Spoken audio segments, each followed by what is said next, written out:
And, my personal opinion is that they just want her to get out of the way. And, the idea is basically to humiliate her and to try and lessen her effectiveness with the community. And I think it's hurt all of us.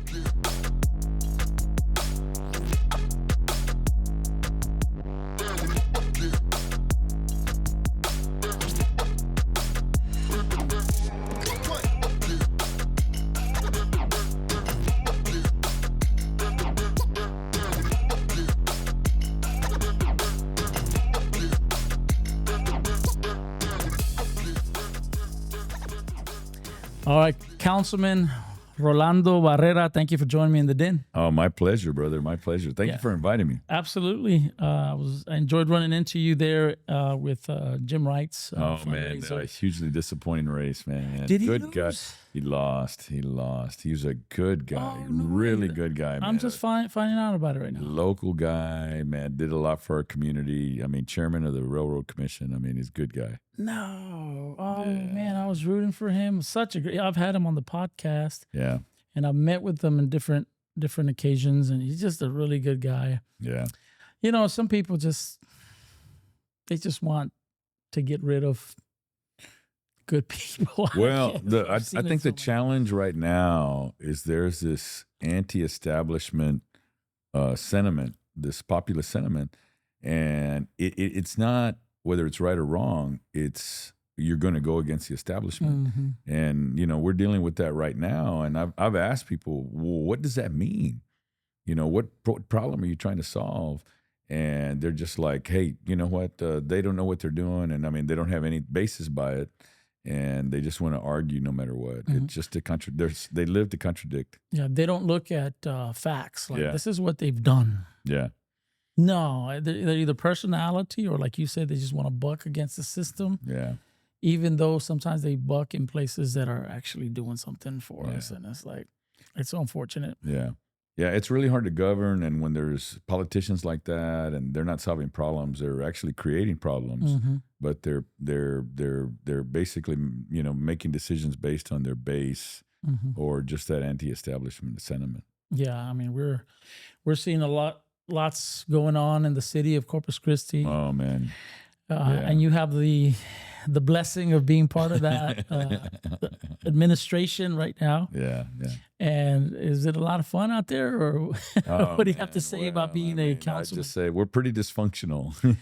Man, it's hard to watch sometimes. Not so much because of y'all. It's just hard to watch all the public comment and just go the back and forth. It doesn't seem like much opportunity is given for anything to happen.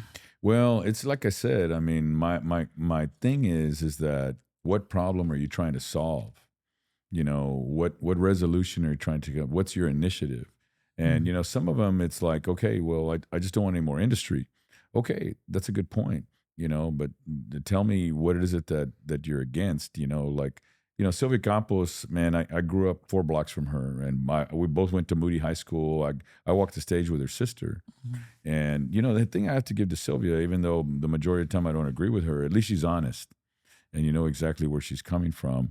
She's just anti-industry expansion. And, I mean, I can reasonably deal with that, but it's predictable. And I think right now, the challenges that we're facing, or if a certain block is going somewhere, they're just going to contradict and go the opposite. And it's hard to govern that way because you can't, it's not other than there's a lot of ego votes and emotional votes. And and here's the way I look at it. If you're going to come up and call me names and criticize me, then whatever, then that means you don't have any facts. You're just trying to get your point across, and by any means necessary, to try and intimidate. Well, that's not governing. So yeah, it's tough to deal with. Yeah, even with when it comes to desal, I've heard some people like enraged about the Inner Bay or what? Inner Harbor. Inner Harbor, because of the brine or the salt that's going to be. It's going to affect the you know, The environment. the environment and the fish and all that kind of stuff. And I think about it, and I was like, how do you know it's going to do that? Yeah, you're right. They don't come with any facts, or this is why.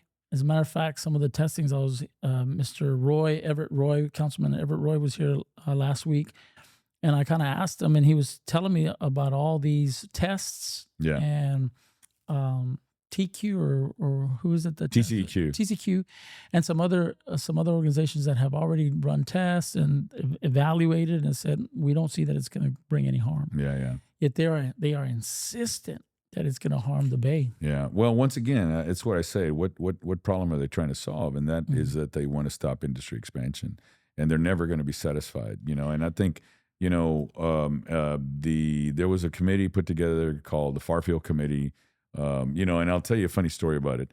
So the city had been criticized, over the last couple of years of how come you never did a Farfield study? And, me being naive at the time, I'm thinking, that Farfield was like the name of some engineer. Mm-hmm. And, so we asked that why isn't that we didn't do a Farfield study? And they said, well, the near field study basically was that there was no impact. So if it's good at, 50 yards, well, then it's going to be good at 100 yards. And I thought, man, it's that simple. Near field, far field. Yeah. And so, this group got together and, we had a lot of people that said, you need to do the study, you need to do the study. And the far field study was always going to be a requirement of TCEQ because TCEQ, when they grant you the permit, they have certain requirements that you have to fulfill to be able to maintain the permit, to be able to maintain the facility. So it was always part of the program, but these individuals or these groups argued that it wasn't done. And so it was just done. And then on Thursday, they came out and they said that there's not going to be any negative impact on the environment. And now they're coming up, well, there was a problem with the study and, you shouldn't have used this formula. It should have been that. And all of a sudden, And my comment in the beginning, because it cost $300,000 to do the study, and I had said, I don't see a reason to do it because it's not required by the TCEQ, by the Environmental Protection Agency, the Army Corps of Engineers. We're already fully permitted, but we're just doing this to satisfy the community or to satisfy that group. I don't want to say the community. And, I said very boldly, I don't think those people are ever going to be satisfied. The only way they're going to be satisfied is if it says we're not going to proceed. And sure enough, that's exactly what happened. The same individuals that have been critical the whole time are not satisfied with the results that turned around that they asked for.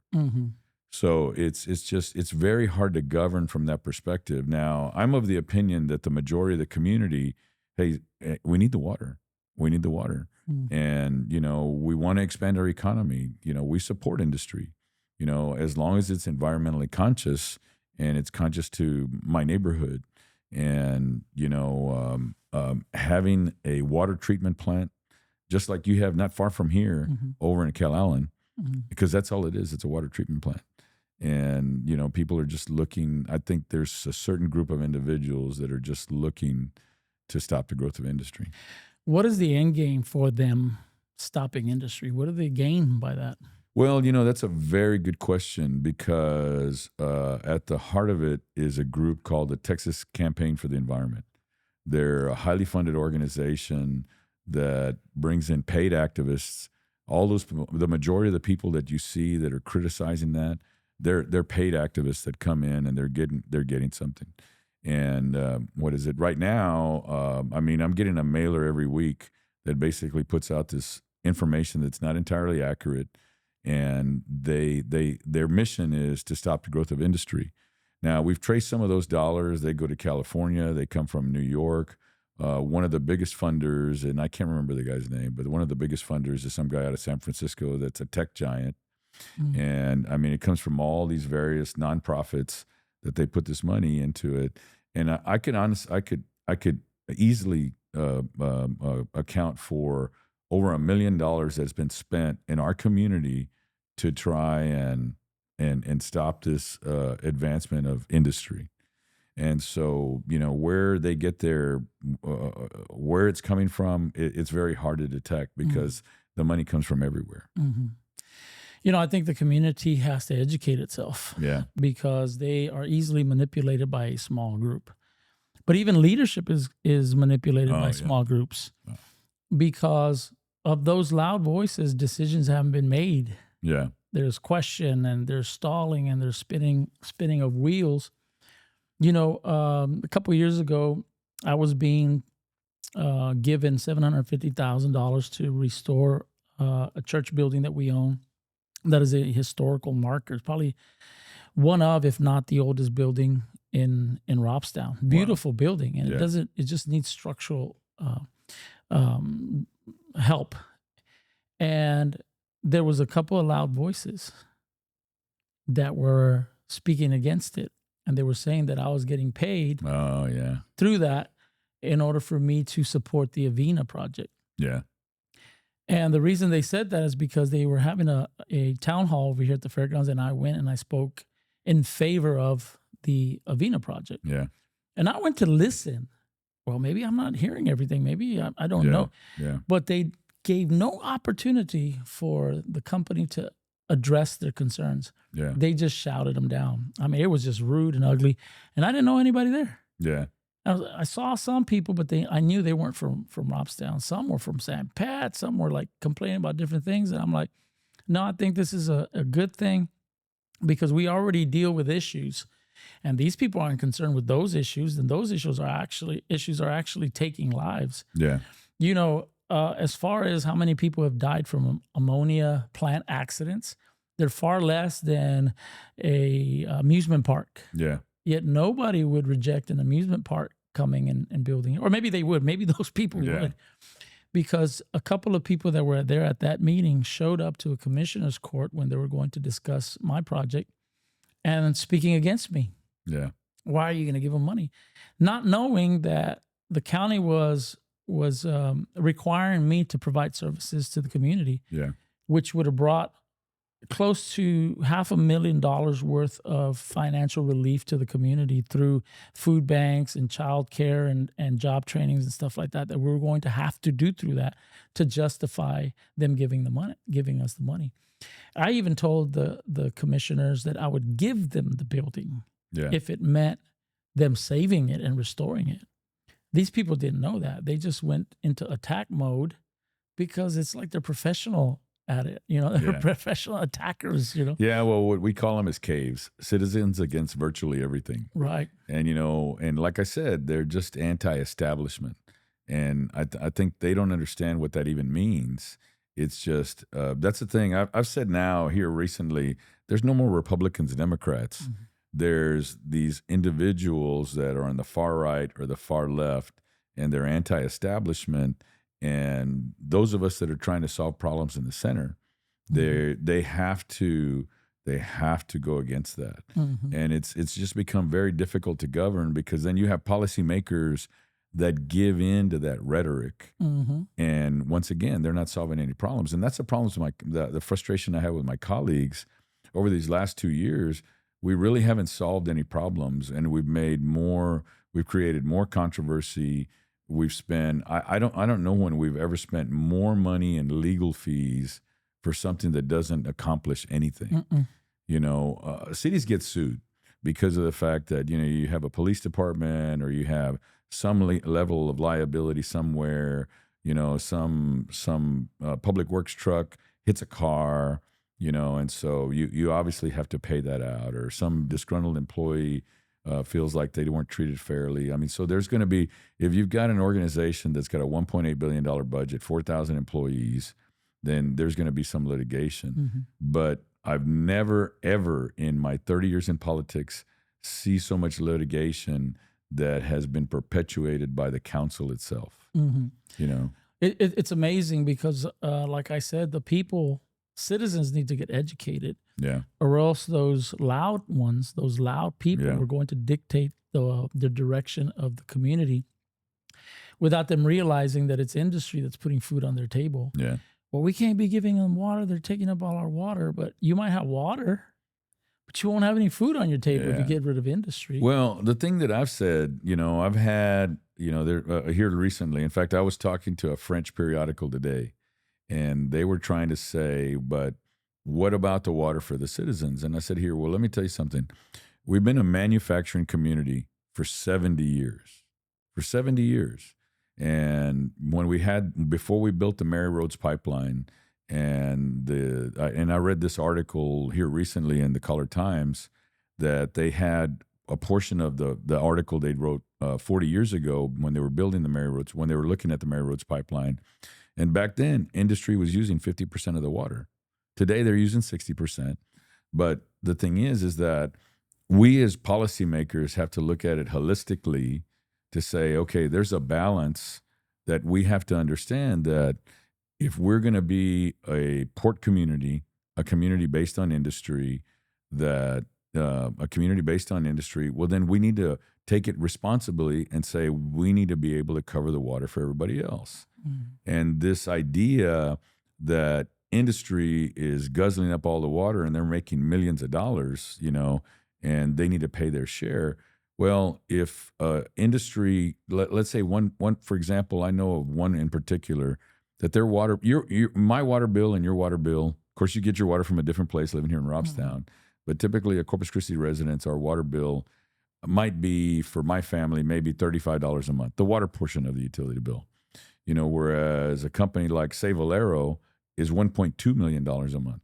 So how can you tell me they're not paying their share when their water bill is, about, $15 million a year, $15 to $18 million a year.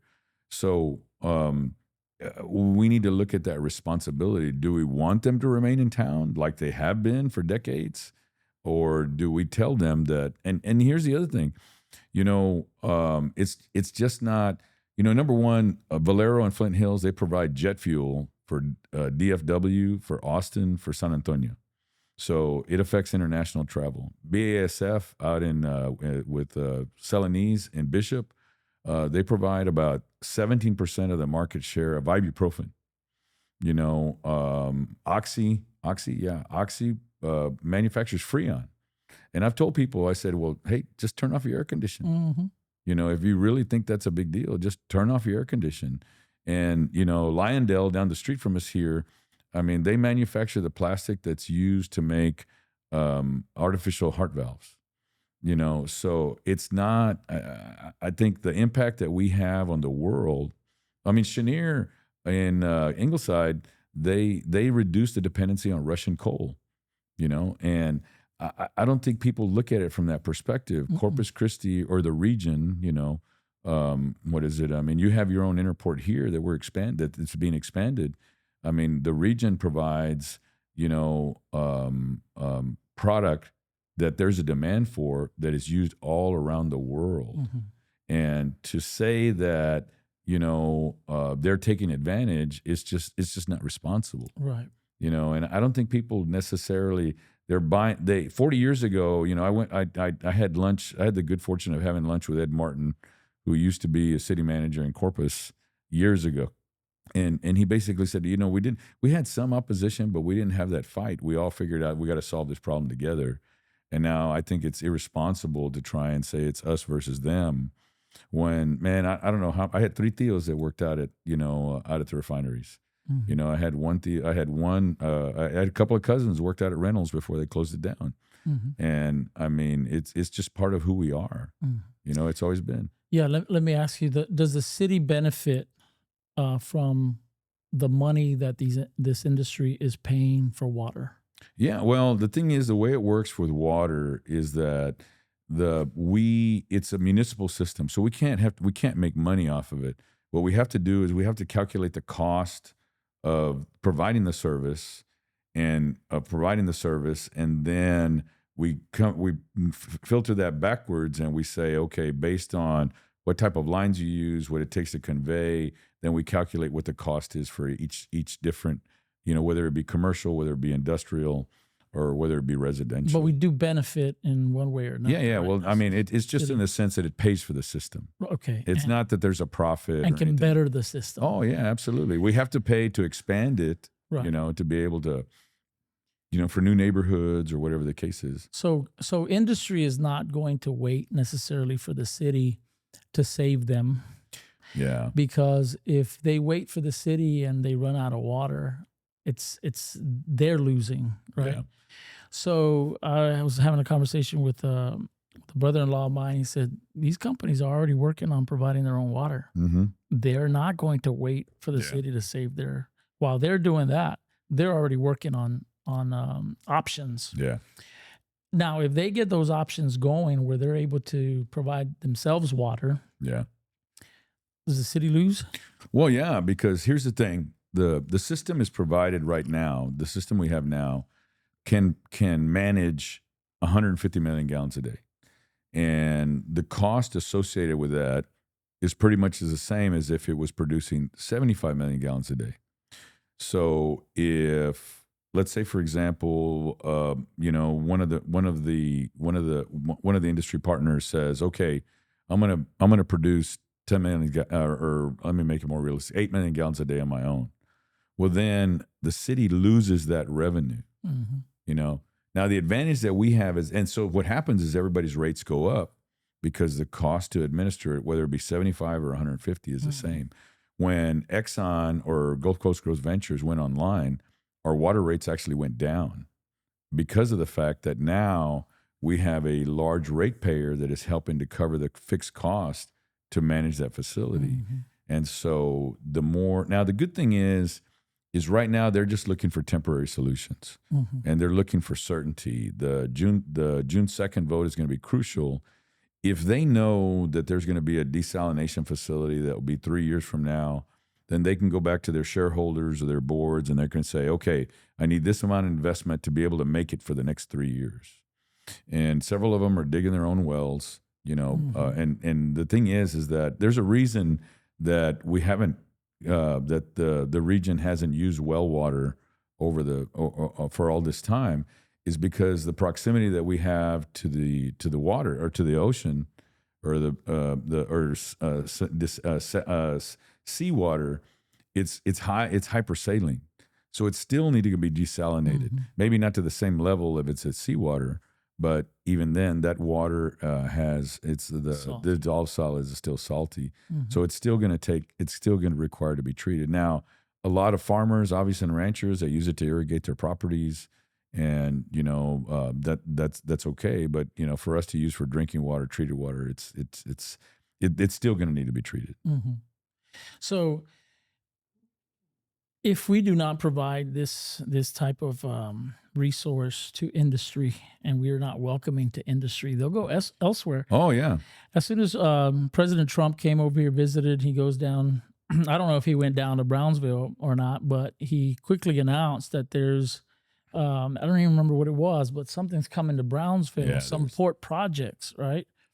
And I'm like, I wonder if the intention was to be here, but with all the water issues, they just skipped over us and went into Brownsville. Do you know anything about that? Well, I think that was kind of premature, and I think the White House was really looking for a win, and what is it? And so that's the challenge when we get into politics. But I would agree with you. I mean, I think the thing is that this council, this community, has made it very difficult to provide certainty. And I give maybe for a better example would be that in Houston, the water is about a third of the cost that it is here in Corpus. So if somebody wants to expand a facility, let's say for example, Valero wants to go to their Port Arthur facility, because they know it's going to be less expensive for them to provide this resource. Or worse, in Louisiana and Mississippi, because of the Mississippi River, the water is almost free. You could just basically utilize it directly from the Mississippi, and they could treat it on their own. And so that makes us less competitive. I mean, it's a part of the performer that all of industry has, and they have to say, okay, do I want to expand in Corpus, or do I want to expand in another facility elsewhere? And then if the water is part of my cost, well, then I may want to expand it elsewhere versus in Corpus. And so that's a big challenge that I think a lot of people just really don't understand. And that's where I go back to. do we want to maintain our identity as a manufacturing community? And there's some people that will tell you, no, we don't want them. But I don't think, my personal opinion is that the public wants us to continue to maintain our identity. I mean, my children, my grandchildren, where they go to school and I'm active in their school, and everybody says, hey, are we gonna get water? Are you gonna be able to solve the problem? I mean, my grandson goes to St. Patrick's, and so man, the groundskeeper. I'm walking into a special mass that they're having for the kids, and he stops me, and he's in his little mule, and he says, "Hey, Barrera, so are we gonna get that plant or what?" You know, and I'm like, I'm running late, and I mean, I didn't say that, but I'm anxious to go, and he says, he stops, and he says, "Hey, man, hang in there. We need to solve that problem." Same thing happens when I go to mass on Sunday. Everybody tells me, "Hey, man, are you guys going to figure this out?" They're not telling me. I mean, I would say for every 20, 30 people that tell me, "Hey, we need get it done." I mean, I might have one or two that say, "Hey, what's the situation with the environment?" And even then, those people are nice about it. They're not the way. Right. They're not the ones you hear in council. They call you an idiot, And I wish that the city administration's ear was to the heart of the community, not to the loud people that are in front of them. Yeah, well, and that's the problem with politics.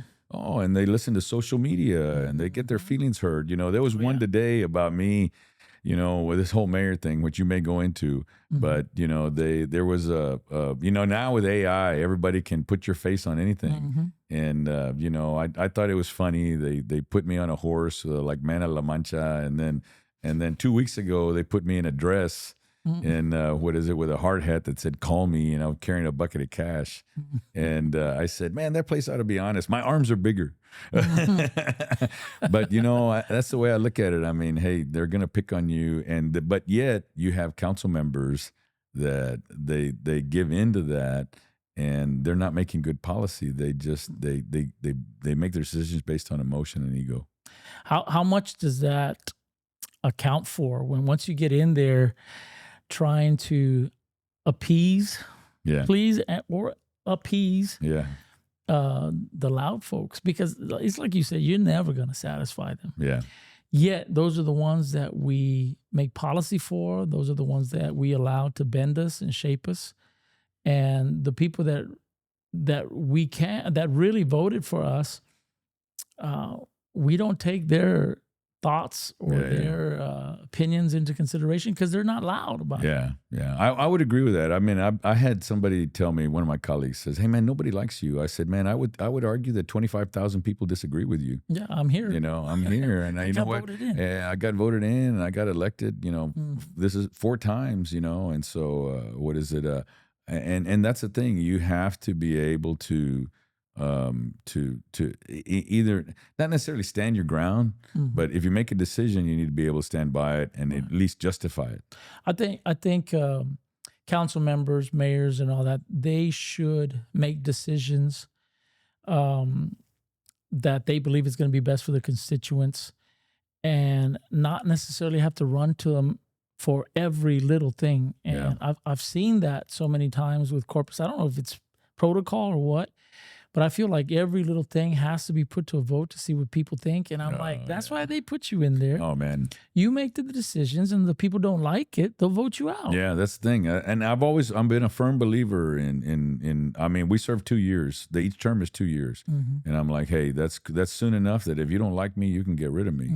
And I think that's the thing. And, it takes time. You have to learn the system. And I think right now, being anti-establishment doesn't solve anything, because if you walk in as a council member, and I was very fortunate, I've been involved in politics, I understood the process, and so I'd already been working with staff on other initiatives as being engaged in the community, so I kind of knew who to talk to. Things like we did to expand the Gabe Lozano golf course, things that we did to move along the completion of Airport Road, things that we did, the redoing of airs to add sidewalks had already been an 8-year initiative before I got on the council. And those are things that I did that I said, okay, hey, we're going to get this done. What does it take to get there? Where do we need to go? What are the roadblocks? What do we need to do? Okay, let me get my councils, let me get my colleagues on board so that way we can get this initiative done. I mean, getting 2 new firehouses when I was a district councilman that are going to be break ground this year, 2 new fire stations in District 3, which is traditionally the west side, you know, which borders obviously Robstown, So it's the inner city more that you would think of. And, to be able to get that done, one of the things that I'm really proud of that it's taken me 8 years is those baseball fields on Greenwood and Horn Road. I mean, it started out as a small initiative, and now we're putting $7 million into it. And that's and it's in coordination with the fire department because they're going to put a new fire station on the corner. So that's been 8 years of engagement with the staff to finally get something done. But, it takes time. You need to be part of the system. But should it take that long? Or is that part of the delay that the mindset and the way things are done creates? Yeah, well, I think there's a lot of things. There's things that I'll tell you. Let's see if we have time for it, but I'll tell you. I'll try and make it quick. I'll never forget when I wanted to make some improvements. Is when I first got on the council 8 years ago.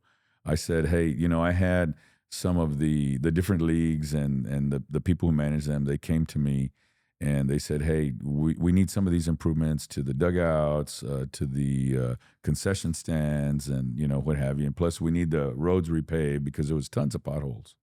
So, I got with staff and we're looking like, okay, we can probably do this for $1 million, $1.5 million. Well, then the mayor got involved, and whether it was at first, I really didn't welcome it because she said she wanted to put a whole lot of money. She was big into baseball when her son was growing up. And so all of a sudden now it's turning into a $4 million project. And my thing is like, hey, man, we need to pepper that around, to the rest of the district. We just can't put it all in one. Mm-hmm. But staff had already gone way down the road. And I said, all right, fine. We're here. And we're going to put it on a bond project. And I said, okay, so what did the stakeholders say? And they said, well, what do you mean? I said, there's 3 leagues out there. Have you talked to them? There's international, there's universal, there's a softball league. I said, Moses Leiva has been out there 40 years. What is it? There's other people. Did you think to talk to them? And so they didn't talk to them, and they were going to put a lot of the money just in one league. And I said, nobody's going to want to join the other ones. Mm-hmm. And so then we went back, and then we said, okay, we're going to need more money. So then it goes to a second bond election, right? And it was the same thing. And then we got a new parks director, So he was just playing whack-a-mole, He wasn't at the sense, and I like the guy, Bobby Dodd. He's a great guy, big guy. We call him Boo. If he's listening, we call him Boo. Anyway, his mother used to call him Boo. Mm-hmm. Great guy, man. Great. He used to be a basketball coach, but Bobby is good at managing the pain, mm-hmm. Having a vision. He had to get somebody else to help him do that. So then we got to that point. Okay, now, so we basically had to redesign it, and we said, you know what, we're going to need like another $2.5 million.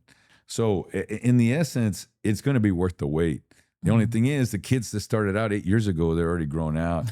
But it'll be a good deal. But man, that's just kind of the way it works. You got to be able, and then have a good relationship with staff, so that way when you go to them, they'll be willing to work with you. Yeah. One that I've gotten accolades for and criticism at the same time, and I don't mind mentioning it here, is staff came to us and said, hey, we want to expand out there in Bear Lane by the RTA. And, so we want to put like, $2.5 million out there. And I said, hey, brother, there ain't no voters out there. Mm-hmm. I said, can we use, because we have another pot of money that we can get it at for industrial streets. And so we put it at St. Andrews Park, which is in the country club, but it was a park that was run down. And I agree. I would say, yeah, it's a more affluent area, but those individuals, they move there and they deserve to have an improved park as well. Sure. And so we use that money to expand, and it's a good sized park, to expand it, to put more walking trails, to what have you. But I'm still, I can say I can do that in good confidence because I still did a lot for the West Side. Mm-hmm. I did a lot for the West Side where I grew up. Yeah. So the mayor, you mentioned her coming in. What's going on with her? I know they want to kick her out. or vote her out, whatever you want to call it. Is that legal? Is it doable? Is it going to happen? What do you think? Well, my frustration is that some of the individuals that are behind it, I mean, I know two of at least that are running for mayor. I mean, Councilman Hernandez has indicated to another group, not to me, that he's running for mayor. I know Councilmember Paxson has indicated to a few folks that I've heard third person that she wants to run for mayor. And, my personal opinion is that they just want her to get out of the way. And, the idea is basically to humiliate her and to try and lessen her effectiveness with the community. And I think it's hurt all of us. What's their biggest criticism of her? Well, the challenge on this particular instance is that they're alleging that she perpetuated fraud that was committed in this hotel scandal. But, one of the things that I brought up is I said, well, if you feel there's committed fraud, then why don't you contact law enforcement? And so the developer who's created all this, or the other hotelier, the competing hotelier who's created all this, dysfunction, simply because, in my opinion, is because they have a competing hotel that is going to have probably an adverse impact on them, which they have a financial stake, which is another hotel that's walking distance, of which they received $1 million. What hotels are these? The hotel that has filed all the lawsuits is the Residence Inn, which is right there by the closer to the bayfront. And then the new hotel is on Homewood Suites, which is across the street from the surf club. So the idea is, and but like I said, the Residence Inn got $1 million back in 2018. Just the thing is there's an incentive for us to. There's an incentive that we used in that one was from TERS dollars to be able to incent the expansion of this hotel, so that way we could have a facility, get new tax dollars in. Mm-hmm. And get hotel occupancy tax. Mm-hmm. So I think it was a good deal. Now the new one basically was a $2 million incentive from Type B funds, which was to promote jobs, which was to promote more growth. They got their funds. Now the argument is that the new hotel, that they altered a slide from a FEMA website, and all they did was they omitted the date of a press release, the date of a regulatory requirement. There was a regulatory requirement that went into effect to change the flood maps. Well, that wasn't altered, and so the allegation was they altered or they forged a federal document, which a screenshot of a website, in my opinion, is not a federal document. It may be from a federal webpage, but then once again, it was information that was not relevant to the decision. So the competing hotelier has sued, indicating that that's fraud. They contacted law enforcement. From what I understand, they contacted the Texas Rangers and the FBI and said, this is fraud. And the FBI at that time and the Texas Rangers looked into it and said, okay, we'll check it out. Well, nothing ever came about. If you contact somebody like that, it's not like they're going to tell you that the case is closed or whatever. They're just going to review it. And so then a year later, our auditor, who I feel was questionable también, he basically said that this should be investigated because there could be an opportunity that there was fraud. So then at that time, I, being on the council, I said, well, if we feel there's fraud, then why don't we contact law enforcement here? I said the group that should be able to investigate that, the authority for the city of Corpus Christi is Corpus Christi Police Department. And then you had an argument, well, it puts them at risk or whatever. No, it doesn't put them at risk. Are you questioning the integrity of Corpus Christi Police Department? Because their responsibility is to enforce the law. What kind of risk would they be putting? Exactly. And so, and Chief Markle, I have to give it to him, so that way he knew there could be a consideration of a conflict. He contacted the Texas Rangers and he contacted the FBI. They included the U.S. Attorney's Office and the District Attorney's Office, and they all found that there was nothing to prove that there was any fraud committed. There was no fraud. They said that, yes, a slide was altered, but was it material to the decision? No. And did it basically was there anything that indicated that there was fraud or a crime had been committed? And they said no. This council also wasn't satisfied with that. Hired outside counsel, spent $50,000, and that individual came back and said, "Yeah, a slide was altered, but there's no appearance of any fraud that was committed." And so the basis for removing the mayor is that she was perpetuating fraud. Well, there's fraud. It was proven that there's no fraud that's been committed. So what was there to perpetuate? And so, and how would she have been involved if this was between hotels in order to get the incentive? well, the argument is that the item was put on the agenda, and then for whatever reason, the city staff, it was supposed to be a second reading, the two readings. So the first time the reading was the first reading, it was approved. It was I think the vote was 7-9. And then, 7 in favor? I'm 7-9, 7-2. I'm sorry, when you say reading, what exactly is that? Well, what happens is an item gets put on the agenda, it's presented to the council, and the council has to vote yes or no. Okay. So when the first time it was brought and it was put on the agenda, then there were 7 that supported it and 2 that didn't. And then it should go on the agenda the following week. So then the competing hotelier made their allegations of fraud. So staff wanted to review it before they put it on the agenda the second time. And it got held up for over a month. And so there was some concern with the council. And, they say that the mayor was the one that forced it back on the agenda. I take credit for it. I told the city manager, I said, hey, this isn't for you to decide. This is for the council to decide. Let us vote it up or down. If the council feel that there's any type of, if there's anything nefarious or anything's wrong, well, then let the council vote no. But, excuse me, I said, you've already put it on the agenda. And there's some arguments about the procedural method of how it moved forward with. But once again, I think that's a competing hotelier looking to try and sabotage the incentive of a competing hotel. Mm-hmm.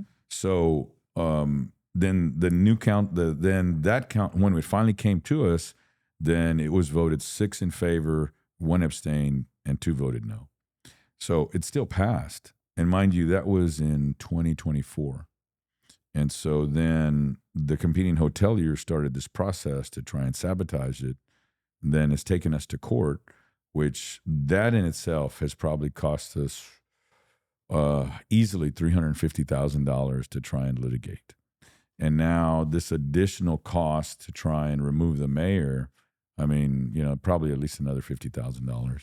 So the incentive that was given to that original hotel that is filing this lawsuit, can it be taken away? No. I mean, it's contractual. I mean, they fulfilled. There's some question about whether they fulfilled all the obligations. What's their motivation behind, other than eliminating a competition? But yeah, that's my play thing. dirty like that, you're not gonna end up winning in the long run. Well, I don't know. I mean, some people would rather watch the world burn, and that's my opinion of the individual that's behind the lawsuits. Wow. Yeah, and it's unfortunate because. And the unfortunate thing is what's really wrong with it, in my opinion, not only that, is the adults in the room are supposed to be the council. And they're supposed to say, we believe this allegations to be disingenuous, and we're not going to pursue it. With the complaint that was brought against the mayor, there's the option of we can dismiss it and basically state there's no basis for it. We could do nothing. We could refer to the Ethics Commission, or we could begin the proceedings to impeach her and remove her. So they circumvented doing nothing, sent it to the Ethics Commission, or basically dismissing it, and went straight to the worst thing that could possibly happen, which now, obviously, the mayor has retained legal counsel. So now that has to be defended. The mayor has basically sued to have some of those individuals removed because they're witnesses. I mean, it's a whole legal mess. But once again, I say there's no basis for it. Does the city pay for her legal representation? No, the mayor is paying for her own legal representation. But here's the irony: she is entitled for the city to pay it. But but then the city would decide which legal counsel that she would, So she wanted to circumvent that, get her Which own would be legal the board would decide. Yeah. The Well, council. no. It would actually be in the city attorney's hands if she said, because at one time when we were going through this process, then the city selected an attorney to defend her. Since then, though, that attorney is still working, by the way, on this one case and on these new allegations for the impeachment. See, there's the individual that is suing the city to try and have that incentive removed. That is his allegations are this developer committed, this hotelier committed fraud. That's one lawsuit. So and he said they're suing the city and the mayor. So then the city attorney's office hired legal counsel for the mayor. So that's one lawsuit. So now with the impeachment to remove the council, that's another legal proceeding. And that one, the mayor has decided to retain her own counsel. I mean, it's a total mess. The only people that are making money, the people that are suffering are the citizens of Corpus Christi or the citizens of the region. Right. Because, the city of Corpus Christi is a seat for all of us, for Bishop, Robstown, Agua Dulce. If people are going to do some, purchase, large ticket items or whatever, or for entertainment, they're going to come to Corpus. Right. And, or if they're going to work at the refineries, it's going to be somewhere in Corpus or now in San Patricio. But that's the whole thing. We have to take responsibility for the region. So if the mayor wins, what does she get? Does she get compensated in some way? Oh, no. It's just the ability to remain on the ballot. Wow. And that's the thing. I think they're trying to remove her so that way she wouldn't be able to run, or at least to harm her in a way or disparage her, so that way it hurts her politically. And it's just really frustrating because in the meantime, we're still running low on water. We still need more firefighters. We still need more police officers. And the city kind of is like in a standstill. Oh yeah. We still need to construct roads, and we spend all this time dealing with all this other, all this other mess when we could be doing some good things. I want to go see a comedian just a few years back, John Christ. He was at the Selena Auditorium, and he started criticizing Corpus Christi. And he was like so accurate about it, about the water in the bay and about the streets. Like he actually had taken a little video and put it on the big screen of him driving through the streets of Corpus Christi. Yeah. He says, it looks pretty good close to here, close to the bay, but you start driving away from it, it starts falling apart real fast, he says. And I think everybody was shocked at the accuracy of somebody's criticism that is not from here. Yeah. It was kind of sad. I mean, it was, funny, but it was it's kind of sad. Man, I tell you what, now, a while back, and, I have to give it to Peter Zanoni. I don't always agree with him, but, when Peter came, our budget was probably about $900 million. And this last year, it's probably about $1.4 billion. But at one time, it was like 1.8. And what it is that he wanted to put money on the streets to be able or back into the community, so that way we wouldn't have that criticism.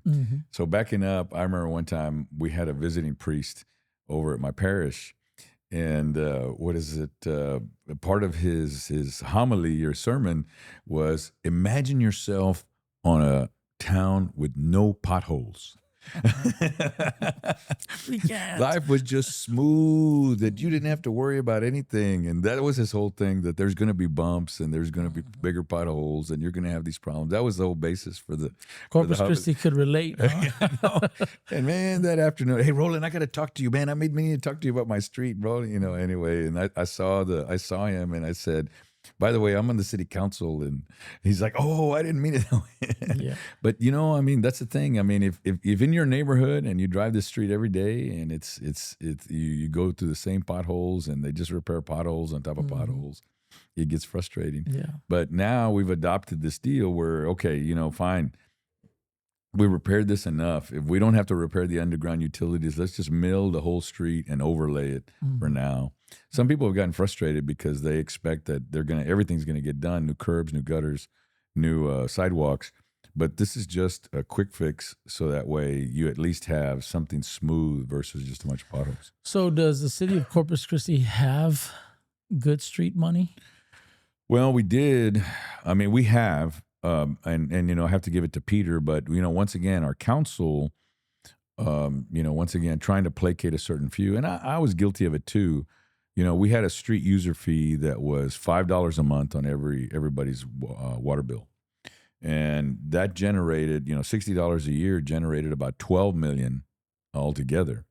And so right now, the council, I won't point fingers as to who came up with the idea, but they said, we need to eliminate this and give some relief to our ratepayers and take that street fee user fee off.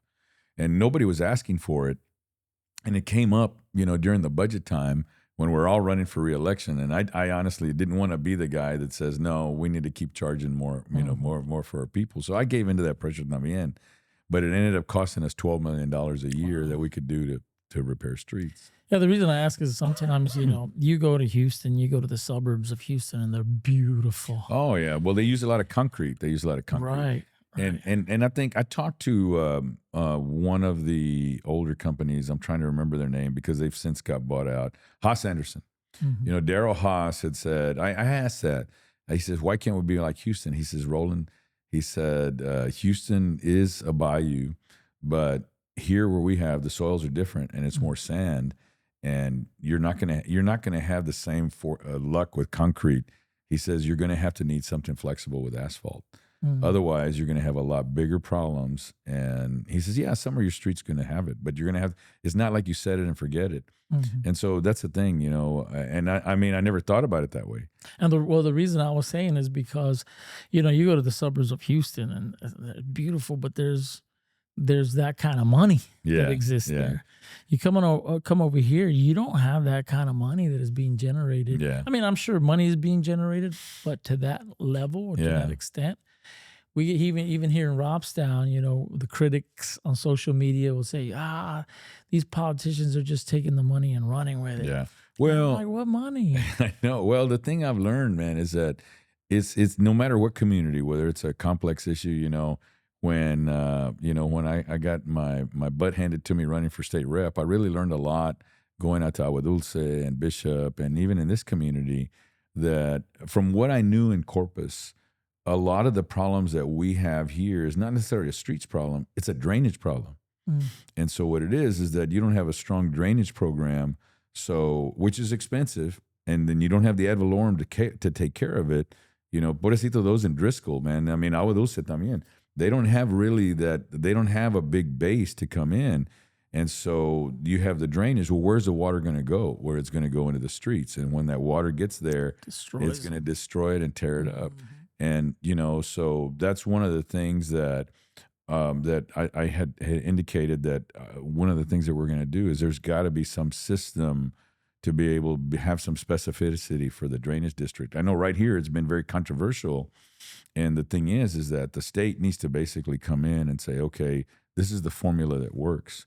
Because you have some well-intentioned people, and I call our council the 9 laymen, the 9 laymen. I mean, I obviously it's more complex than that, but I say I sell insurance for a living. I'm not an engineer. It took me 8 years. I mean, it took me a while to figure out all the complexities of streets, the complexities of water, and you have, let's see, District 1 is a banker a good guy that you met here you had here a while ago. District 2 is a retired medical billing clerk. District 3, I haven't figured out what that guy does.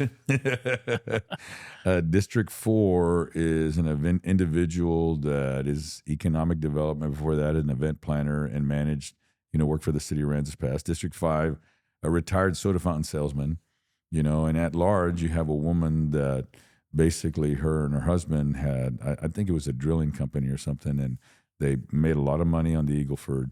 Mark is a CEO. Mark Scott is a CEO for a title company, and then once again, we sell employee benefits, and then the mayor, used to have an insurance agency herself. So understanding that process to figure out how it all works, it takes work, and the council has to understand. But once again, like I said, you have well-intended people that they want to try and solve problems, but they don't know how, and they haven't figured it out. So you think the mayor's going to make it? I don't know. I hope so. I pray she does. I mean, she's like a sister to me now. I've invited her on here, and Yeah, I think she's well intentioned. Well, man, I can understand if you do the show at 9:00 at night. well, it's out of the way of any events or anything like that, and they can come in. And I like it because people get comfortable because Oh yeah, they're man. tired, I'm glad I came out here. and real conversation kind of. Yeah. Maybe they say things that they didn't want to say, I don't mind. but it comes out because they're relaxed. Well, I say that. I never met a microphone I didn't like. So, well, when you do that, you have to be telling the truth. yeah, Because it's hard to keep up a lie, So I think it would be good practice to talk. Oh, I tell people, since I've been, a while back. I mean, I haven't said it lately. People have just gotten used to it because people say, "Hey, I see you on TV all the time." And the first during my second term, they're like, "Man, I see you on TV all the time. It seems like you're there more than the mayor." And they said, "What's your secret?" I said, "I pick up the phone." And I pick up the phone, and if somebody wants to ask questions, we may not agree, but and if I don't know, I'll say I don't know. Yeah. But I try to be knowledgeable, and of course, I've been involved in public policy for about 30 years, and so I'm at an advantage. So, what is the mayor's role specifically? I mean, because it's not like she calls the shots, is it? Yeah. I mean, you guys have to all, she's got to get a majority. Well, I think in my opinion, and I think she's kind of grown into the role. First off, a mayor or any policymaker has this initiative, and you want to save the world, and you want to solve all these problems, or you want to stick it to the man and stop the establishment and watch the guys that are getting all the contracts, or whatever the case is, or you just want to improve the parks and ball fields around where you grew up, and I think the mayor's responsibility, in my opinion, is to try and put all this vision together of these other personalities and say, okay, what are we going to do to move this area forward? What are we going to do? And I think, in my opinion, and then you work with the city manager and your council to try and craft that vision to say whether it moves forward. And then if you have people that disagree with you, like I said, I was talking about Sylvia, I think Sylvia's a decent person. I don't agree with a lot that she does, but there's going to be some common ground. What is it that you're trying to accomplish? Right. And what can we do to better that? And I think right now, the unfortunate thing for our mayor is there's a lot of undermining, so there's no trust that we're going to solve problems. And so what happens is that those individuals don't share with you what their vision is. And I think that's the challenge that we faced, is several of these council members. It's like I said, I started to identify projects. What we need up-to-date fire stations. What we need to improve these streets. And my thing at the when I got on the council was, I grew up on the West Side. I was a decent ball player, baseball player, but unfortunately I went to Moody, so I was well outclassed. Everybody was way better than I was, and then I played basketball too. But man, I'm still 5 foot nothing, and so my thing was, and I'll digress and tell you a little bit of rolling history. So my parents both worked downtown, right? And in the early 70s, they only had one car, right?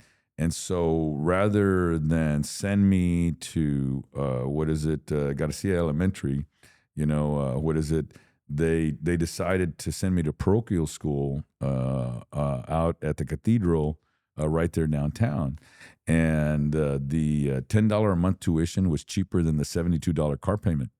So not counting the insurance. So what would happen is that I spent a lot of time downtown, and the cathedral closed down. Then I went to Sacred Heart, and a lot of my friends, lived in Hillcrest. So I played basketball at TC Ayers, and I went out there, and so that was my thing. I wanted to try and give back to the community that I grew up in. And I think there's some things that we did. The new swimming pool that we're going to have there and out there in that Hillcrest, in that historically Black community, that was something that I engaged in. That they already had it going on, but I did everything I could to try to improve it.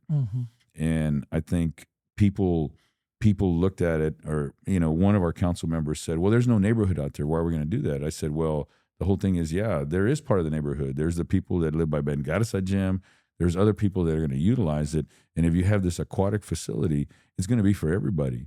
but there has to be something that we maintain. And so those were the things that I looked at that I wanted to improve. You know, the ball fields out there in Greenwood where I played, I wanted to improve them. I've been involved in an affordable housing project, which right now we're still working on off of Greenwood and Galahar. And it's an area that's never been developed before. And it's an affordable housing project. It's walking distance from Moody High School, walking distance from Garcia Elementary. Obviously, Cunningham at South Park is a little bit further, but you know that's the neighborhood I grew up in. And so you have those ideals, and I think right now some of these council members, they don't have any vision of what it is that they want to accomplish, you know, and I think that's the challenge. And I think if the mayor basically, she went through that and said, okay, Peter, tell us how to put this to work, you know. Let me work with Roland and tell me how do we put this to work. And I have to say, even though I didn't have the vision for it, the mayor had a bigger vision than I did for those ball fields. And so we worked together and we got it done. That's good. Yeah. It's always good when somebody else vouches for you. Oh, man. Well, my thing is that, you know, I had been on the RTA board. I'd been working in public policy for a while. So I knew the thing is that I had to get the support of my colleagues. I need to count to 5. Yeah. You know, and if you're just throwing bombs, you know, and sometimes you got to throw bombs. I've had my share. But, you know, if you're just throwing bombs, man, all you're doing is destroying. You're not bringing people together, you know, and if people believe you're trying to bring people together, they'll get behind you. You have a Christian background? Yes, sir. Yes, sir. I went to, yeah. Yeah. So you believe in heaven and hell? Oh, yes, sir. Yes, sir. Totally changes the subject here. Where do you think you'll be going? Man, I don't know. I think I'm going to spend, you know, I'm a Catholic, so I think I'm going to spend a long sentence in purgatory. So you consider yourself a good person? Well, I try to be a good Christian, man. I attend services every Sunday. I joke around that you know it's funny, the 2 masses that I typically don't attend. I mean, I shouldn't. I say typically. I want to clarify that. Because I sing in the choir at my church, and sometimes it's not the Mass at dawn, but it's celebrated at the Mass at dawn on Christmas Day. You know, people were singing at midnight Mass, so they don't have anybody to sing at the Mass at dawn. But typically, I cook for my family on Easter and Christmas. So I joke around that, I go and protest because that's the only time people go to Mass, so it's too crowded. I'm there every other Sunday. Someone just recently told me that you sang the national anthem. Oh yeah, I sang the national anthem at Beach to Bay. Oh, that's right. Yeah. In fact, I'm singing it at another marathon on Saturday. I need to look at my schedule to see what it's for. Yeah, they said they were impressed. I don't even remember who it was that told me. You sang the national anthem. Yeah. You think you play some music? Yeah, I play the guitar. But I'm not that great of a player. I just play some chords to accompany me. But I haven't, man. I did pick up a guitar probably about a month ago. It's been a while. It used to be on a regular basis. I'm really proud. My 12-year-old granddaughter, man, she's a good guitar player. I'm just so impressed. I wish I had the talent that she did. You said granddaughter? Granddaughter, yeah. She's 12, yeah. Really? 12? I started young, man. I was a poor planner. I'm going to be 60 this year, so I'm not. Wow, man. Yeah. Well, you look great. Thank you. You look great. Yeah. Stay healthy. Yeah. That's good. Be there for your grandchildren. But I thought you were going to say, you know, I actually, for Cinco de Mayo, I asked the mayor, I said, hey, along with the prayer, I said, can I sing the Padre Nuestro, the Our Father in Spanish? You know, and I didn't snap that some people didn't know that I was singing the Our Father because I sang it in Spanish, you know. Oh, okay. So you do consider yourself a good person? Yeah. Right? Well, I let somebody else judge me, you know. I try to be one, you know. So it's a relative term. So heaven or hell? I would have to lean on heaven, man. Heaven. But it'd take me a while to get there. Like I said, I'd be in purgatory for a while. You mind if I ask you a few questions? No. Go ahead. Ask me anything, man. Ask you, and I'm going somewhere with this. Was just I'll use the 10 Commandments. The Bible says that God is going to judge us by the 10 Commandments. Yes, sir. Have you ever told a lie? Oh, yeah. So what would that make you? Oh, man. Well, I don't know what to If I told you a lie, you'd call me a liar? A liar, okay. Have you ever stolen anything? Man, I tell you what, I joke around. I remember one time I stole a light bulb when I was like 10 years old, Uh-huh. and I actually stole it from like a place, not a store. And man, I held that with me for the longest time before I went to confession. But no, other than that, that's it. A cousin of mine, I lived in Houston, and we were walking in an apartment complex that we lived in. There were some little birds Yeah. that were attached to those macetas used to hang. Yeah, yeah. And we took them, and we went home, and look, we just caught them, and this and that. In my mind, at that age, I thought people were believing us. Yeah. Pero eran de jugar, I thought, man, they actually believed us. But anyway, so when you said that, we stole those little birds. So if you steal something, that makes you A thief. a thief. Hey, and here, well, let me back up again. I know you're going somewhere. I don't mean to keep interrupting. No, that's okay. So I used to be a regular in the Passion play at Most Precious Blood, and so they had me been as the good. I say the penitent thief. Okay. Because they had me in the credits as the good thief, and I'd say, if I was the good thief, then how did I get caught? The thief that repented. Yes. Yeah. I preached at a funeral one time, and I talked about. And this person was close to me. He was a friend of mine. And he had asked me to do the funeral. And I thought he'd be proud of the message. But I kind of called him a criminal. Oh, wow. But I said, but we're all criminals. I said, he's represented by the criminal on the cross. I said, but the truth is we're all criminals. But there's two types of criminals. The one that recognized and repented. And the one that couldn't see his fault. Yeah. And rejected Christ, criticized him. If you are, you take me out of here. Yeah. He couldn't see his own wrong. Yeah. I said, but he could. This friend of mine, I said, he could. And we all know him. And the reason that I stressed on that is because I didn't want to go in this, he went to heaven. Even though I knew he had, and I'll tell you why in a little bit, I knew he had. But I had to first show that I knew who he was. Yeah. And I knew what he had done. Nevertheless, he went to heaven. Because if I had gone in there and said, he was such a great person, the people that knew him would have been, this guy did. And I said, he's such a great person, he went to heaven. They would have been, he didn't know him. Yeah. I don't think he went into heaven. So I had to establish that. And then I thought it was a great message. I mean, I know I'm the one that preached it, but it was great. But it got misconstrued. Yeah. And people misunderstood it. And they got a little upset at me because of it. Even though I said we're all represented by the criminals. So I'll get back to what I was saying, and I'm going to explain why I preached that. Jesus said, if you look with lust, you're guilty of adultery in your heart. Have you ever looked with lust? Oh, man, more than I care to admit. We won't have to go too much further. So here's 3. Jesus, he also, the Bible talks about blasphemy. Have you ever used God's name in vain? I would say that my language can be colorful, but what is it? But it's funny. That's one time, and I was in the 6th grade. Sister John Baptist took the name, old Irish Gaelic woman. And she would say, you don't know what you say. I've heard it. Us 6th graders on the basketball court, she'd say, God damn it. And she'd say, you want God to invoke divine wrath on a basketball?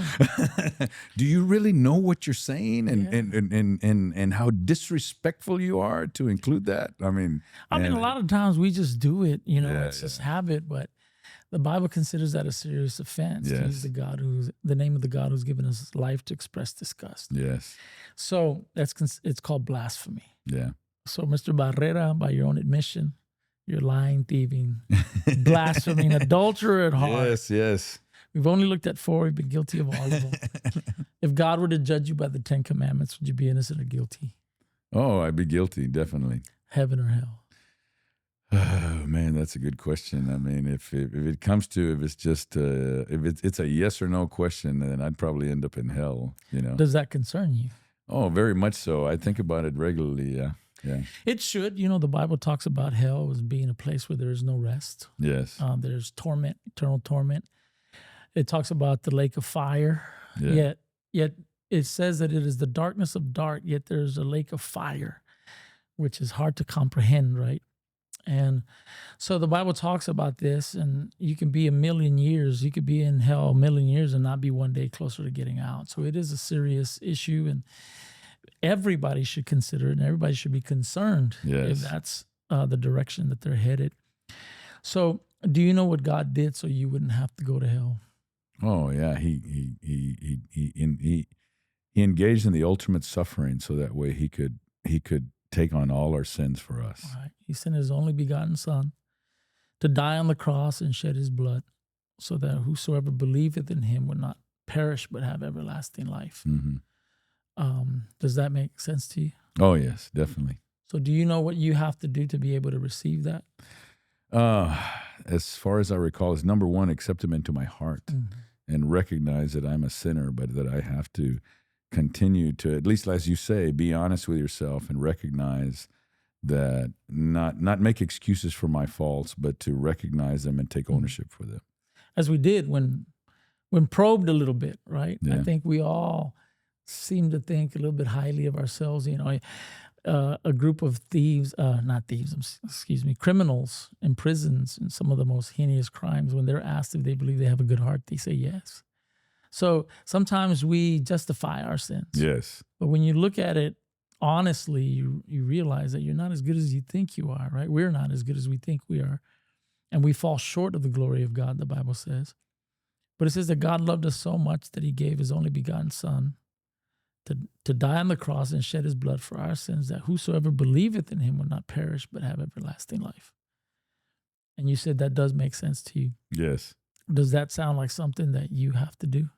Oh, absolutely, absolutely. And I think that the times that, I mean, I like I said, I attend Mass regularly, and I think just for the ability to ask for forgiveness is oftentimes to have that recollection to say, us as Catholics, we have that one time, that one moment. I mean, we should always be asking for forgiveness and repenting, but the one thing that always affects me is when we say there's a deal where they have we pray for intentions, and the other one is for your own, and I ask for not only God's mercy, but for me mostly to give me the discipline to serve. And to serve him and to set an example for my grandchildren and my children, and particularly my family, are those that I have the biggest impact on. Those are great things that we should strive for.